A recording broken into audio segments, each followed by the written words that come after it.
Mari is rooi lipstiek. Ek dra elke dag rooi lipstiek, ek love it. En ek onthou daai oggend toe is my lipstiek op. En ek doen sy boeke, ek weet mos daar's nie geld vir dit. Ons kan nie eens die vloer koop nie. En ek onthou ek sal hom nie eens vra vir dit nie. En ek was hoogswanger geweest. Marie Vermeulen vertel 'n baie konkrete storie oor droogte en uitkoms. Toe ek inry dorp toe het ek so gehuil. En ek sê toe vir my lipstiek in my onderlaag. En ek sê toe vir die Here, ek is so jammer, hoekom huil ek oor so iets so simpel, maar ek dink toe was alles net te veel, want toe kan ek nie meer net sterk son nie, en ek weet hy is die byne, so nou kan ek huil.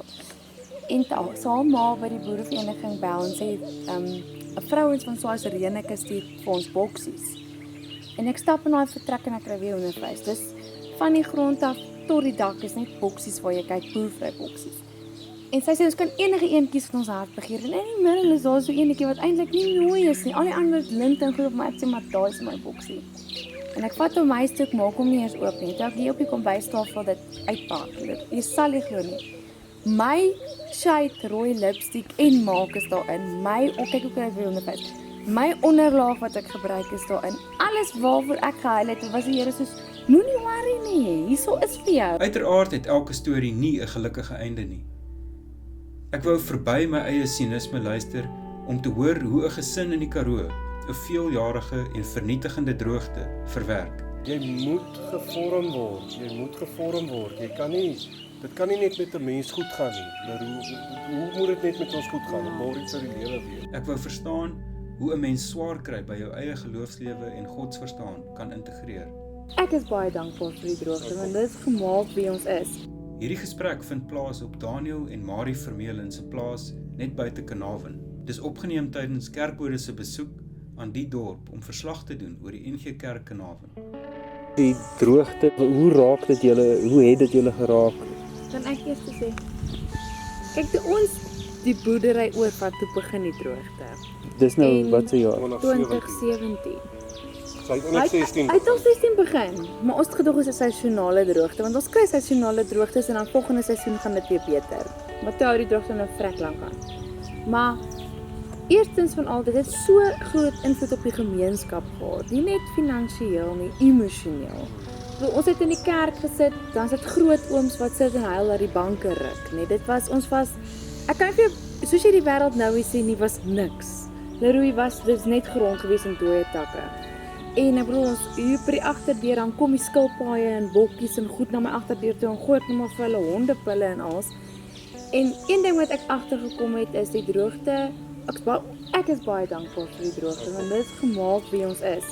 Want ons het geleer om beter te boer, om te voorsien vir swakker tye. Daar gaan definitief weer droogte kom. Ja. Dit is nie die laaste droogte nie, maar jy moet voorsiening maak vir daai droogte. En 'n invloed het 'n ripple effek gehad. Baie boere moes ons veekudde, meeste moes omtrent meer as halveer, want jy kan nie meer voer nie. Halveer, want hy kry minder lammers aan. Hy moet vervang. So ooit raak 7 jaar oud. So jy moet nou elke jaar 'n persentasie vervang om jou kudde in stand te hou, die hoeveelheid. Ja. En dan kom die jaar en sien hy maar ek moet voer koop, dan moet hy sy ooilammers slag, dan raak sy skaap minder en sy skaap raak minder en sy skaap raak minder. En hy kry minder lammers aan, Hy kry minder lammers aan want hy het minder skaap en word hy weer gedruk om meer skaap want volgende jaar of hierdie seisoen kan kom reën, dan kom reën dit nie en dan gaan hy net aan. En dan elke reenseisoen dan dink jy okay, hierdie keer Daniel wat al so kwaad vir my geraak want daar's my kombuisvenster en ons reën kom baie van die kant af. Mario is alweer profeet. Dan sal ek vir hom tekens in die natuur en ek kyk baie na dit soos die mure maak hopies bo hulle nesies dat die water nie inkom nie. Die skilpaaie, nee, ek hoor hierdie Okay, ding. die invloed liefie, jy's nou by Ja, wat maar die ek wil diere net gou doen. een ding vir hom vertel. Maar dis so een lelike woord, was nie so lelik nie. Maar Jesus sê ding in die Karoo, het jy reën gekry, dan sê jy nee, net genoeg om die skilpaaie jags te maak, né? Want die oomblik as al weer in die lug is, Leroe, dan begin hulle te dek. En ek het klomp skilpaaie, ek gaan jou nou wys. Ek het 'n hele kampie skilpaaie.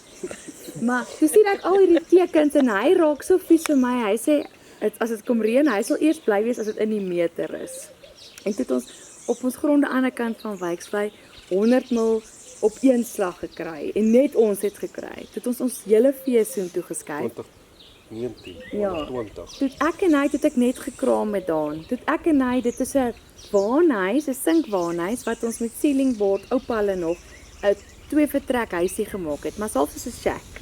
Toe het ons vir 'n jaar en 'n half daar gebly. En daar's nie krag nie. Ja, ek het net besef ek moet nou voer koop, maar ek het reendag gehad, so ek het net al my skaap so intoe geskuif. En in plaas van om elke dag 110 kilos te ry, sê ek maar, ek gaan nou bly, jy sal my kom bly. Ja. nou het ek net gelam, Daan is nog klein. Nou dis nader aan die hel as die regte hel self, nê. Ja, Kyk, dit word 47 dae. En ek onthou ek sit die eendag so en Daan huil, is nou nie sjek, daar's nie krag nie, dis warm, en Daan huil en ek vat 'n handdoek, dan maak ek met die water nat en draai ek hom in die nat handdoek toe. Hy's in die veld. Daai handdoek raak so vinnig droog, en sy water so sout, nê, die kristalle sit so op.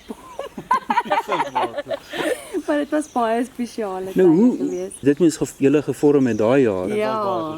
in 'n shack in 'n sak by die hel. In die begin het sins ek het nou later so 4 maande tot ek 'n gasstoofie en so, maar elke oggend vuur gemaak en Marie kos op die vuur gemaak. En dan die eerste aand kan ons braai, dan het ons vleis. Want Die ons het res nie van die yskas aand nie. maak ek curry, boelie, beef en blikveer, ek maak geregte. En dan sit ek so op daai stoep. Kyk, jy kan tot in Moerland Ja, is sien plat, daar. is so plat. Dan sit ek as ek daai stoffie op die horison sien, dan weet ek daar kom hy, so as ek so bly. En toe's jou skape okay vir 'n ruk. Hulle was toe okay vir 'n ruk, maar die droogte het toe nog nie gebreek nie, so ek het toe daai weiding maar opgevreet en toe sit weer back to square one, maar ek bedoel ons het 'n skiet Ons het gehad. verligting gehad. Verligting gehad, so En wanneer het die ding gedraai vir julle? 2021 November met Elise geboorte. Sy is ons reëngogga. Jy weet Daan het nie reën geken nie, nê? Die eerste keer toe hy donder weer wolk slat. eerste 2 Hy jaar. het hom dood gehuil want hy weet nie wat dit is nie. Hy vat die water uit die lug uit, dan vra hy wie het 'n pyp oopgedraai. Hy het nie reën geken nie. So insane is dit, ja.